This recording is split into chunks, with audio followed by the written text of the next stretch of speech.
ایک غریب آدمی بدو رات کے وقت وہ کہیں بیچارہ صبح سے چلا تھا، مدینے پہنچتے اسے رات ہو گئی.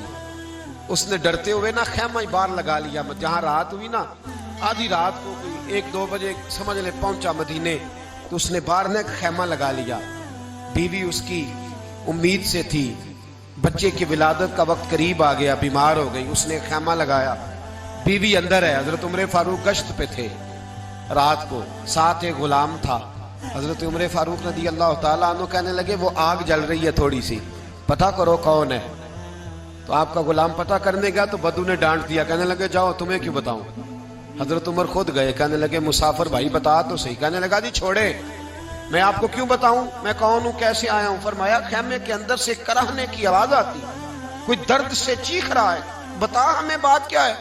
کہنے لگا جی میں فلاں بستی فلاں علاقے کا ایک غریب ہوں، امیر المومنین عمر فاروق سے ملنے آیا ہوں، اور رات ہو گئی ہے تو یہاں خیمہ لگایا ہے، صبح میں ان سے مل کے چلا جاؤں گا. تو رات کو تکلیف دینا پسند نہیں کیا، تو میری بیوی امید سے تھی، اب بچے کی ولادت کا وقت قریب ہے، پاس کوئی نہیں. حضرت عمر کہنے لگے تو ٹھہر میں ابھی آیا. چہرے پہ نقاب ہے، اسے بتایا نہیں میں ہی امیر المومنین. عمر دوڑے گئے، اپنی زوجہ سے کہنے لگے اگر تجھے بہت بڑا اجر مل رہا ہو تو حاصل کرے گی. کہا کروں گی. تو کہنے لگے چل پھر میرے ساتھ، بہت بڑا اجر ہے. ایک دوست کے ہاں ولادت کا وقت ہے، ضرورت کی چیزیں ساتھ لے لو. اس عورت نے تھوڑے دانے لے لیے، گھی لے لیا. حضرت عمر سے کہنے لگی لکڑیاں اکٹھی کر لیں.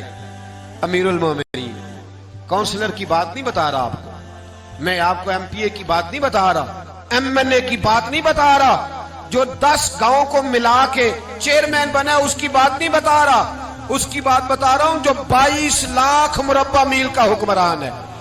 اس کی بات بتا رہا ہوں جو گلی سے گزرے تو شیطان رستہ ہی بدل جاتا ہے. اس کی بات بتا رہا ہوں جس کے بارے میں میرے مصطفیٰ کریم صلی اللہ تعالیٰ علیہ وآلہ وسلم نے فرمایا میرا عمر تو وہ ہے کہ 950 سال حضرت جبریل بھی اس کی شان بیان کریں تو عظمت ختم نہیں ہوتی. اتنا بڑا شخص. حضرت عمر نے لکڑیاں اکٹھی کی، اینٹوں کا روڑے لے کے چولہا بنایا، پہنچ گئے. آپ کی زوجہ کہنے لگی یہ تھوڑے دانے ڈالنے، گھی ڈالنے اور ایک لکڑی لے کے اس کو ہلائیں، تیار کریں. خود زوجہ اندر چلی گئی. حضرت عمر باہر پکانے لگے. وہ بدو کہتا ہے میں اس طرح کا ان کے ساتھ بہیو کرنے لگا جیسے وہ کسی چوکیدار کے ساتھ نہیں کرتا. میں نے سمجھا جی عمر نے چوکیدار رکھے آنے جانے والے مہمانوں کا. میں کبھی پانی کا پیالہ مانگتا، کبھی کوئی بات، عمر دوڑے جاتے، کبھی پانی لاتے. او مسلمانوں، او میرے رسول کے غلام عزیزو. حضرت عمر فاروق وہ غلام کہتا ہے میں عمر سے کہتا، میں کہتا غلام پانی لا تو عمر دوڑ کے پانی لاتے. میں کہتا تجھے گھی پکانا بھی آتا ہے، پہلے بھی کبھی پکایا ہے؟ تو عمر فرماتے کوشش تو کر رہا ہوں. میں کہتا پہلے بھی کبھی تیری بیوی نے یہ کام کیا ہے؟ تو حضرت عمر کہنے لگے مجھے یاد نہیں، پوچھ کے بتاؤں گا. کہتے ہیں کیا رنگ تھا، کیا انداز تھا، کیا مصطفیٰ کی تربیت تھی، کیا انداز حضور نے سکھائے غلاموں کو. یہ کس طرح کا امیر ہے کہ یہ ہنڈیا پکا رہا ہے، پھونکے مار رہا ہے ایک غریب کے لیے، دیہاتی کے لیے جسے جانتے بھی نہیں.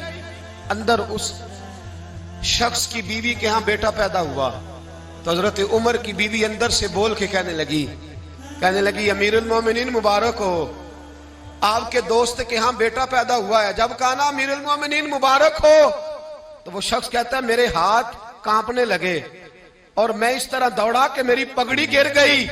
میں دوڑا تو عمر نے بلایا، کہا کدھر جاتے ہو؟ کہنے لگا آپ امیر المومنین ہیں، آپ امیر المومنین، آپ عمر ہیں. کیسر و کسرا جس کے نام سے کانپے آپ وہ ہیں، جسے مصطفیٰ نے دعا مانگ کے اللہ سے مانگا وہ والے عمر ہیں آپ. جس کے لیے علی المرتضیٰ فرماتے ہیں میں روز دعا کرتا ہوں وہ والے عمر ہیں. جس کے بارے میں ابو بکر صدیق نے فرمایا تھا کہ میں اللہ سے کہوں گا مولا جو تیرے محبوب کی امت کے حق میں سب سے بہتر تھا میں اسے خلیفہ بنا کے وہ والے عمر ہیں.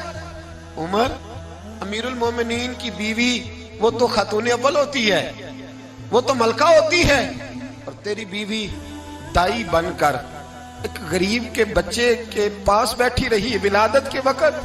عمر امیر المومنین ہو کے تیری داڑھی ساری دھومے سے بھر گئی تو ڈیوٹی کرتا رہا. تو سیدنا عمر رو پڑے اور اس بدو کو سینے سے لگا کے کہنے لگے تجھے پتہ نہیں تو کہاں آیا ہے؟ اس شہر کا پتہ ہے؟ اس نے کہا حضور کہاں ہے؟ فرمایا یہ میرے نبی کا مدینہ ہے، یہ مصطفیٰ کا مدینہ ہے، یہاں امیروں کا استقبال نہیں ہوتا، یہاں غریبوں کے استقبال ہوتے۔ یہاں حضور نے اس اسٹیٹ پہ میرے رسول پاک نے وہ والا رنگ دیا ہے کہ اب غریب سر اٹھا کے جینے لگے ہیں، اب مزدوروں کو عزتیں ملنے لگی ہیں، اب یتیموں نے سر اٹھا لیا ہے کہ ہمارے